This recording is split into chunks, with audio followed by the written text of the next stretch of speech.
All right, so before we get started disassembling the top of the motor there to get to those spark plugs, we're going to go over a few of the things that you're going to need here to get this job done.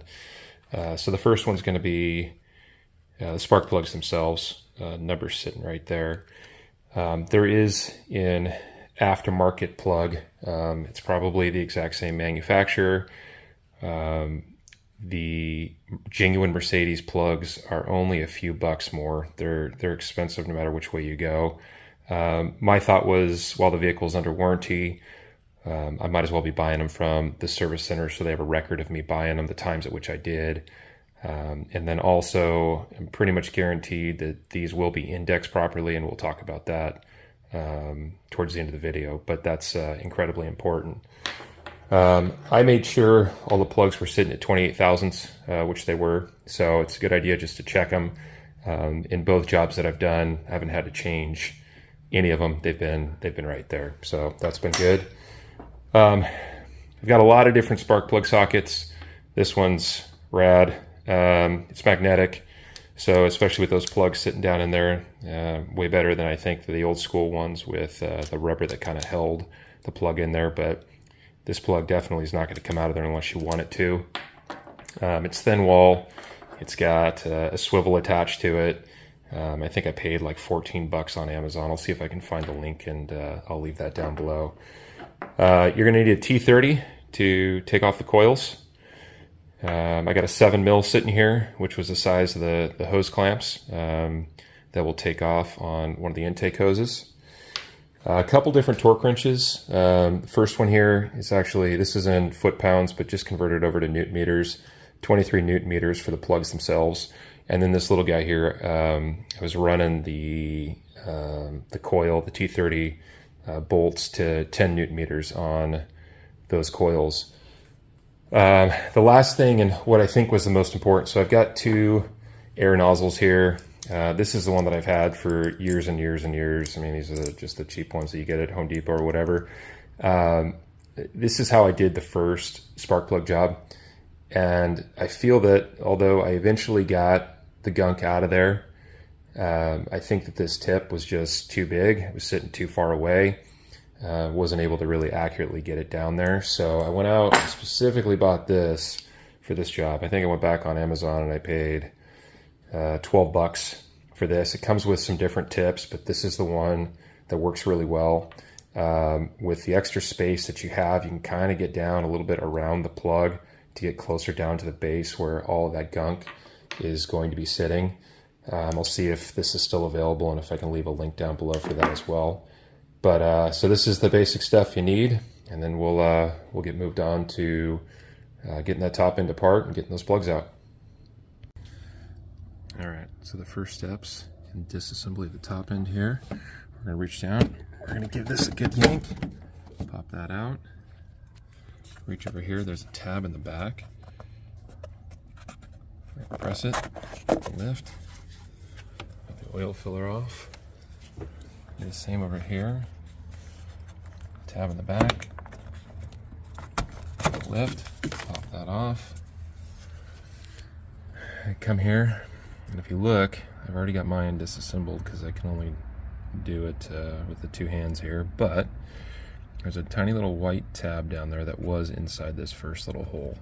So if you take a screwdriver and just very, very gently pry up on this little black tab here, that releases, allows this white clip to be able to be pulled back, and then this pops off of here.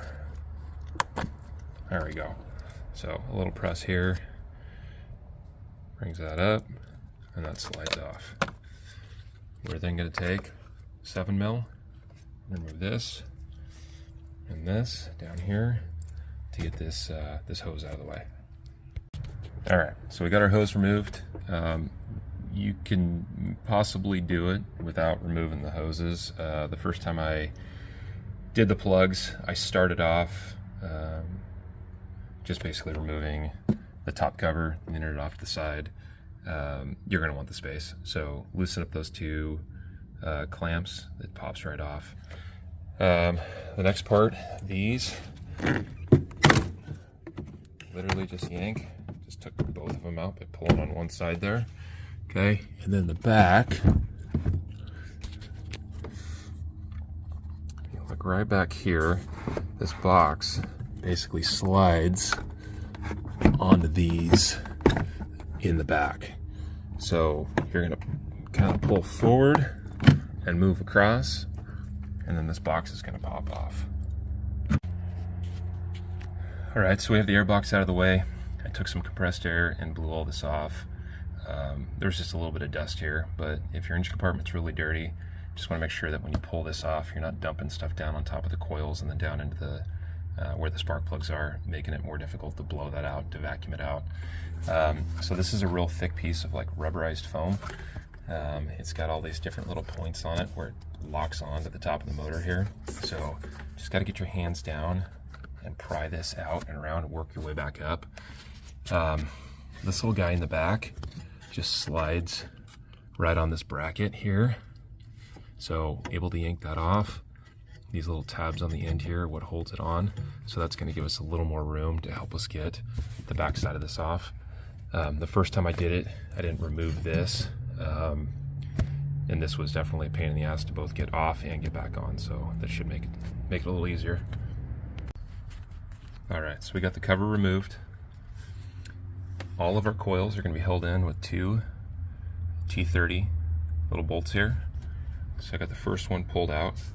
Now, the thing that I'm finding with these, first time and this time, the only way I can really describe it is like a Chinese finger trap. It seems like the harder you pull, the tighter they want to grab. It seems like the material itself starts to stretch and just grab more on it. So you're gonna have to pull pretty hard, but I would say like a steady, even pressure on them, and you'll get them to pop out. Now if you look, those plugs are way down in there. And so that's why we're gonna spend probably a good few minutes on each plug, blowing those out really well, making sure when we look down in there that we don't see anything. And then on top of that, I have a little piece of 3/8 hose that I'm going to stick down and attach it to a vacuum and suck out anything extra.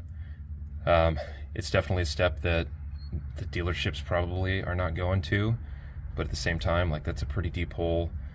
I want to make sure everything's out, that I don't got sand or anything else, any other gunk that's sitting on top of that piston that's going to get munched by the valve.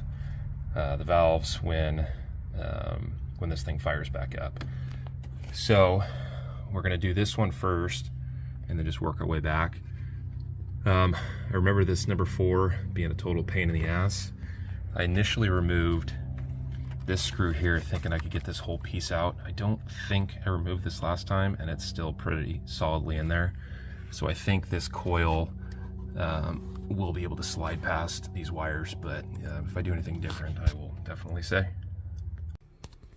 All right, so I actually finished up the job a couple days ago, but just continuing on where I left off on that. So I went through, I was able to pull all 4 coils out.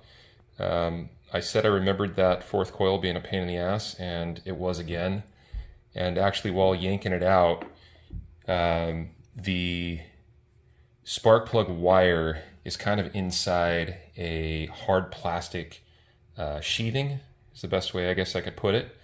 And on that number 4 cylinder, I ended up breaking that plastic sheathing.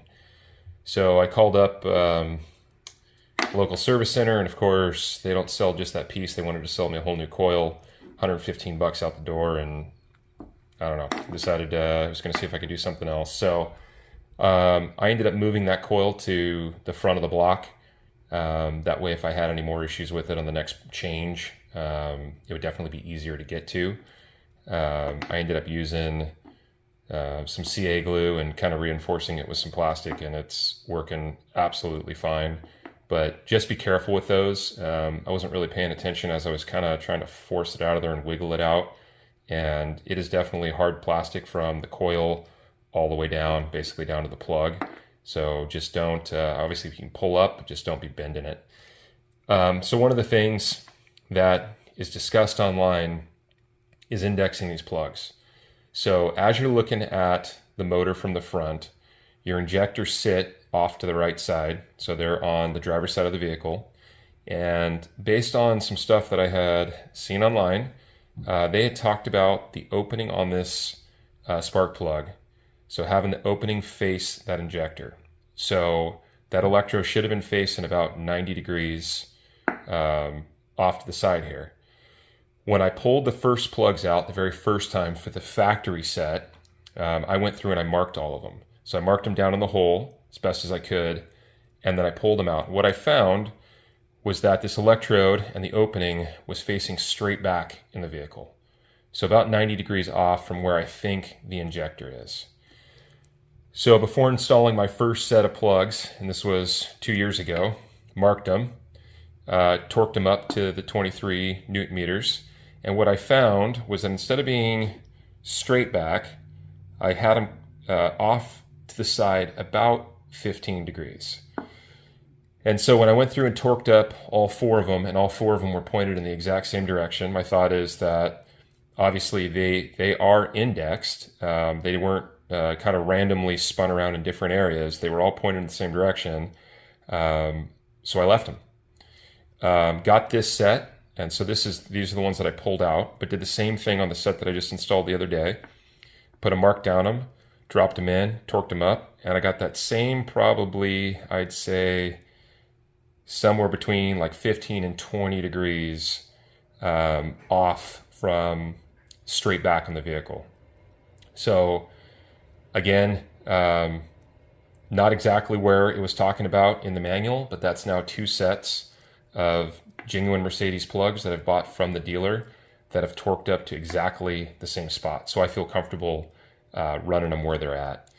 The one thing I didn't mention in the very first portion of this video, you're going to want some dielectric grease. Throw that inside the spark plug boot, and when that goes down and seals and locks on to this plug, it's going to make it a heck of a lot easier next time to get them off. If you look inside those coils, they've got some sort of grease in there already from the factory, but throwing a little more dielectric on them, yeah, is the way to go. So if anybody has any questions, go ahead and leave them down in the comments. I'll try and answer them best as possible. But as far as reassembly of that, of the whole top end of that motor, literally super simple, just exactly in reverse of what you've done. The only hard part with it was getting that rubberized foam cover back on. But once that's back on and everything's buttoned up, there's not really much to do. And motor's running good. So like I said, any questions, leave them down below, see if I can help. And hopefully this video helps some guys out.